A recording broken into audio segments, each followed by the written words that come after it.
My ex-wife had me jailed for child support until the judge read the DNA test out loud. What he said made everyone gasp and wiped the smile off her face. I want a divorce. That's the first thing Emily said when I walked through the door after work. Tuesday evening, 6:47 p.m. I remember the exact time because I checked my watch, thinking maybe I'd misheard, maybe I was late, maybe that's why she was upset. No warning, no conversation, no, we need to talk, or can we sit down? Just those 4 words delivered like she was ordering coffee. Flat, final, done. We'd been married 5 years, had a 4-year-old daughter, Lucy, a house in the suburbs with a mortgage we could barely afford, 2 cars, both with payments, a life I thought was normal, maybe not perfect, but good, stable, the kind of life people build. I thought we were just going through a rough patch, new parents stress, work stress, money stress, the kind of thing every couple deals with, the kind of thing you work through. She was already done, had been for months apparently, maybe longer, maybe since the beginning. I stood there in the hallway, briefcase in hand, tie loosened, completely blindsided. What? Em, where is this coming from? I'm not happy. I haven't been happy. I need to do what's right for me, for Lucy. Can we talk about this? Go to counseling, work on... No, I've already filed. You'll get the papers tomorrow. That's when I knew. She'd planned this. Hired a lawyer, filed paperwork. All while I thought we were fine. All while I was working 60-hour weeks to pay for the house she wanted, the car she wanted, the life she wanted. Emily wanted everything. The house, the car, full custody, and maximum child support calculated to the penny, even though I was already paying for everything. Mortgage, utilities, groceries, her car payment, her phone, her gym membership, her everything. It's normal, my lawyer said when I showed him her demands. Robert Mitchell, 52-year-old guy, gray hair, expensive suit, seen everything in 30 years of family law. Ex-wives go after as much as they can. It's emotional, it's financial, it's revenge. We'll negotiate down. That's what we do. But it didn't feel normal. It felt like betrayal, like she was punishing me for something I didn't understand, for working too much, for not working enough, for being there, for not being there, for existing. She wanted to limit my time with Lucy too. Every other weekend instead of the every weekend arrangement we'd verbally agreed on during the separation. That's my daughter, I told Robert. I'm not giving up my weekends. Then we fight. We fought hard. Spent $8,000 I didn't have on legal fees. Went to mediation 3 times, court twice. Barely won the right to keep my weekends with my daughter. Saturday morning through Sunday evening. 48 hours a week. Not enough. Never enough. But better than nothing. Balancing work and weekend custody destroyed me slowly, like bleeding out from 1,000 small cuts. I had Lucy every Saturday and Sunday. Had to plan everything around those 48 hours. Couldn't travel for work anymore. Couldn't work overtime when projects demanded it. Couldn't stay late for client meetings. Couldn't be flexible. My boss started making comments during our one-on-ones. Small comments that grew sharper over time. You seem distracted lately. Your performance is slipping. The team needs people who can be flexible, adaptable. We need people who can put in the hours when it matters. I tried to explain, tried to be transparent. I have my daughter every weekend. I'm doing the best I can. My work is still good. It used to be great. Now it's just good. We need great, James. 2 months after the divorce finalized, they let me go. Called me into HR on a Thursday morning. 15 years with the company. Senior project manager. Good reviews every single year. Employee of the quarter twice. Led successful projects worth millions. Gone. Budget cuts, they said. Handed me a severance package. 2 weeks. That's what 15 years got me. 2 weeks. But I knew. I knew it was the custody schedule, the inflexibility, the divided focus, the fact that I wasn't one of the guys anymore, wasn't available for after-work drinks, wasn't available for weekend planning sessions, wasn't available. I scrambled to find another job, updated my resume, reached out to my network, sent out 200 applications in 6 weeks, tailored cover letters, followed up, did everything right, got 3 interviews, all went well, great conversations, good chemistry. We'll be in touch soon. No offers. Overqualified. Not the right fit for our culture. We've decided to go in a different direction. We'll keep your resume on file for future opportunities. My savings drained. Watching it happen in real time. $15,000, then $10,000, then $5,000, then $2,000, then nothing. I missed 2 child support payments. One house $800 each. $3,600 total. Emily called screaming, voice shrill, furious, righteous. Where's the money? It's 3 days late. 3 days. I lost my job, Em.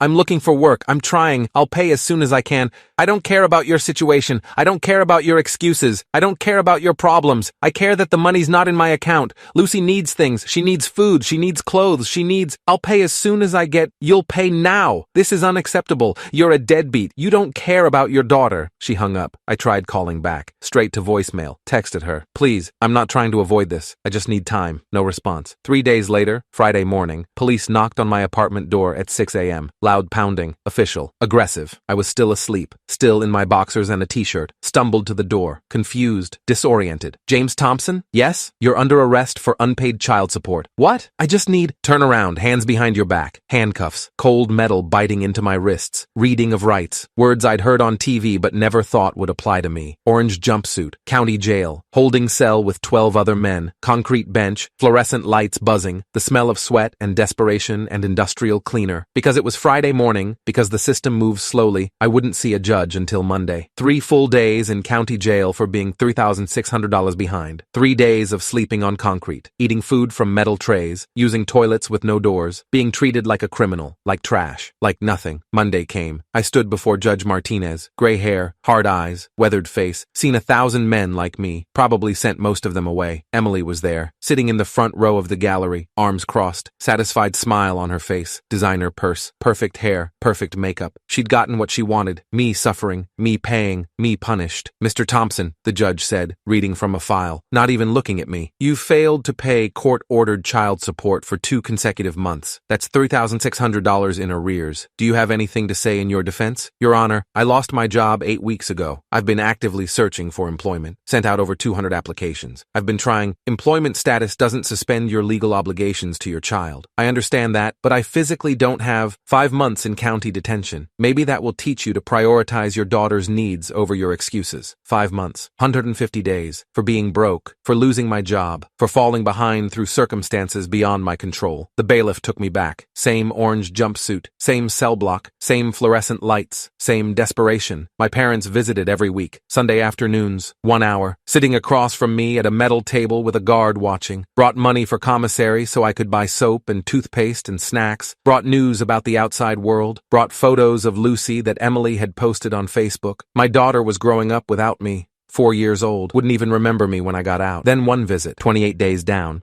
My dad leaned in close across the metal table, around to make sure the guard wasn't listening. There's something you need to know about Emily. Something I should have told you years ago. My voice flat surprised me anymore. She's been seeing someone. Guy named Cole. Has been for a while now. Actually dropped. Like falling. How long is a while? Years, James. Years. We've only been divorced 7 months. No, son. My dad's face was serious. Grave. Pained. She was seeing him before the divorce. Before you even separated. Maybe even before Lucy was born. I didn't want to believe it. Hoped I was wrong. But I've seen them together. At restaurants. At the park with Lucy. They're not hiding it anymore. The words hung in the air between us. Heavy. World-changing. What are you saying? I'm saying you should get a paternity test when you get out. I'm saying Lucy might not be yours. I'm saying you need to know the truth. I couldn't sleep after that. Couldn't think straight. Lay on my bunk, staring at the concrete ceiling, counting the hours until dawn, counting everything because my mind wouldn't stop. Lucy had Emily's eyes. Brown, almond-shaped, beautiful. Her smile, wide, bright, infectious. But did she have my anything? My nose, my chin, my ears, my hands? My anything? Spent 4 years raising her, loving her, reading bedtime stories until my voice was hoarse, teaching her to ride a bike with training wheels in the driveway, fighting for weekend custody because I couldn't imagine life without those 48 hours. What if she wasn't even mine? What if every moment had been a lie? What if Emily had known? What if she'd trapped me deliberately? The thought made me physically sick. Threw up in the cell toilet at 3 a.m. while my cellmate yelled at me to shut up. Another visitor, Brandon. Emily's younger brother, always seemed uncomfortable around me at family gatherings, always avoided eye contact, always left early. Now I knew why. Tell you something, he said, sitting across from me. Wouldn't meet my eyes, staring at the table. I've been carrying this guilt for too long. Can't anymore, can't sleep, can't function. What guilt? Lucy might not be yours. Emily was with Cole when she got pregnant, summer 5 years ago. She was seeing both of you at the same time. She never knew for sure who the father was. Timing worked for both. She just chose you. Chose me? My voice hollow, empty, barely human. Stable job, the house, the career, the future. Cole was broke, some dive bar. No prospects, no ambition, no money. The better father on paper, the better provider. I'm sorry, man. Told you years ago, before the wedding, before Lucy was born, before everything. But she's my sister and I'm sorry. Process. Couldn't breathe. Brandon left after 10 minutes. Guard told him time was up. I went back to my cell. Lay on my bunk, stared at the ceiling, and started planning. The rest of my time in jail was different. I wasn't defeated anymore, wasn't just serving time, wasn't just surviving. I had a mission, had something to live for beyond just getting out. I read everything I could find in the jail library about paternity fraud, about family law, about legal remedies, took notes, made plans, prepared. When I got out, 3 months early for good behavior, for being a model prisoner, for not causing trouble, I went straight to a lawyer, different one this time. Not Robert, someone tougher, someone who specialized in paternity fraud cases, someone with a reputation. Sarah Chen, 40 years old, sharp, no nonsense, expensive suit, corner office, wall full of framed victories, and I want to sue for fraud if she's not mine. I want every dollar back, every moment back, everything. Sarah listened to my story, took notes, asked questions. We can do that. If the test comes back negative, if you're excluded as the father, we can sue for every dollar of child support you paid, plus emotional damages, plus legal fees, plus punitive damages. This is fraud. Criminal fraud. One of the worst kinds because it involves a child. Courts take this seriously now. Finally, filed a motion for paternity testing, requested immediate DNA testing for all parties, subpoenaed Emily, subpoenaed Cole, subpoenaed medical records, small medical building, sterile smell, uncomfortable chairs, fluorescent lights. Emily was already there in the waiting room with Lucy. She looked furious, arms crossed, jaw tight, shooting daggers at me with her eyes, wearing designer jeans that probably cost $300 and a cashmere sweater that probably cost more than my rent. Lucy saw me and her face lit up like Christmas morning. She ran over, little legs pumping, her arms around my legs, squeezed tight. That hit me hard, like a physical blow to the chest, like being stabbed, thinking she was my daughter, raising her, loving her, fighting for her, sitting in jail because I couldn't pay to support her. Now I was about to find out if any of it was real. If any of it mattered, if any of it was true. Both of us, Nishan said. We'll mail them to both parties and to the court of my life. Couldn't sleep, couldn't eat, couldn't focus. Arrived on a Tuesday afternoon. Certified mail, had to sign for it. Big manila envelope with official stamps, hands, sitting in my tiny apartment. Alone, silent, except for the sound of my breathing. Read the results 3 times to make sure I understood. To make sure I wasn't misreading. To make sure this was real. Test results. Child, Lucy Marie Thompson, James Robert Thompson. Probability of paternity, 0.0% excluded as biological father 0. Not mine, not my daughter, never was, never had been. I wasn't her father, biologically, legally, technically, actually. Just like that, 4 years of my life felt ripped away. Every memory recontextualized, every moment tainted, every sacrifice meaningless. Every dollar wasted, every fight pointless, every moment in jail a complete fraud. Called Sarah immediately, hands still shaking. Not good, but good for the case. I'm sorry, James. I really am. But now we can destroy her. Legally, financially, criminally. This is one of the clearest cases of paternity fraud I've seen in 20 years of practice. She knew. Her brother's testimony proves she knew. We have everything we need. I want to sue. For everything, every dollar, every moment, every second I spent in that jail. Everything. We will. I'm filing tomorrow. This is going to court. And when we're done, she'll wish she'd never done this to you. Court date arrived 6 weeks later. Room in a borrowed suit from my dad. Too big in the shoulders. Too long in the sleeves. Professional. Case full of evidence. More than ready. Emily was already seated at the defendant's table with her lawyer. Some guy in an expensive suit. Partner at a big firm. Probably costing her $500 an hour. She looked put together. Hair professionally styled. Makeup perfect. Designer dress. Pearl earrings. Playing the part of the respectable mother, the victim, the innocent party. But her eyes gave her away, kept darting to the door, to the judge's bench, to me, to the exit. She knew what was coming, knew this was over, knew she'd been caught. Martinez again. Same judge who'd sent me to jail 5 months ago. He remembered me. I could tell by the way he looked at me, by the way he reviewed the file. Emily went first. Her lawyer stood, expensive suit, slicked back hair, confident voice, presented her side, her story.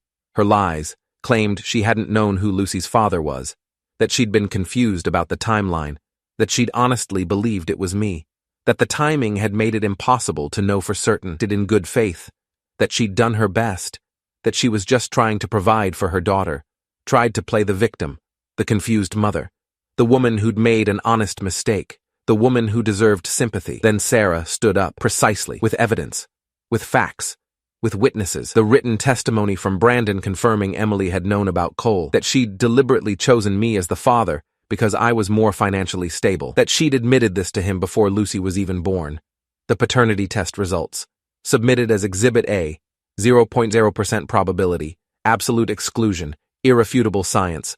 The child support payment records. Submitted as Exhibit B, $1 to $800 per month for 18 months, $32,400 total. Every payment documented, every date recorded, the jail records. Submitted as Exhibit C, 5 months incarcerated, 150 days, for failure to pay child support for a child that wasn't mine. And there's something else, Your Honor, Sarah said, her voice calm, professional, deadly. Cole Reynolds is Lucy's biological father and confirmed this through a separate paternity test filed last week. And she's been collecting child support from both of them simultaneously, has been paying $1,800 per month. Cole has been paying $1,200 per month separately. She's been receiving double payments, $3,000 per month for the same child, $1,000 over 18 months, from 2 different men, while knowing the entire time that Mr. Thompson was not the father. Courtroom erupted. Gasps, whispers, murmurs, people leaning forward, the gallery buzzing. Emily's face went white, actually white, color draining completely, like a ghost. The judge looked at the paternity test results for a long moment, then at Emily, then at me, then at the jail records, then back at Emily. Expression hardened, transformed, became granite. Ms. Johnson, this is paternity fraud, a serious crime in this state. You knowingly allowed a man to believe he was the father of your child for 4 years. You accepted financial support under false pretenses. You had him incarcerated for being unable to continue payments for a child that wasn't biologically his. And you've been defrauding a second man simultaneously. Gara running, shoulders shaking. I made a mistake. I was confused. You thought you could get away with it. His voice cut like steel, like ice. Only will you repay all child support paid by Mr. Thompson, with interest calculated at 7% annually. But you will face criminal charges for fraud, perjury, and theft by deception. The bailiff looked back at Emily. 3 years in state prison. Bailiff, take her into custody immediately. The bailiff moved toward her table, handcuffs ready. Emily stood up fast, hysterical, screaming. This isn't fair. He should still pay. He raised her. He was her father for 4 years. That doesn't just disappear. He bonded with her. That matters. The judge banged his gavel. Hard. 3 sharp cracks. Committed fraud, Ms. Johnson. You lied under oath multiple times. You accepted money under false pretenses from 2 different men, and now you'll face the consequences. Maybe 3 years will teach you what 5 months taught Mr. Thompson. Grabbed her arm. She fought, struggled, yanked away. No, you can't do this. I have a daughter. Who will take care of Lucy? It's her actual father, Mr. Reynolds, the man you've also been defrauding. Put handcuffs on her. She was sobbing now, screaming my name. James, tell them you want to be her father. Tell them you love her. As they led her away toward the side door, the door to the holding cells, the door to processing, the door to prison, she looked back at me one last time, the smile she'd worn for months, the smile she had when I got arrested, when I went to jail, when she cashed my checks, when she posted happy photos on Facebook, was completely gone, replaced by terror, by reality, by consequences, by the future she'd created. And for the first time in 18 months, I smiled back. Not a big smile, not cruel, just satisfied, just vindicated, just free. Behind her, room slowly emptied. Sarah packed up her briefcase. You're free, legally, financially, emotionally, free. Too much emotion. Courthouse, into the afternoon sun.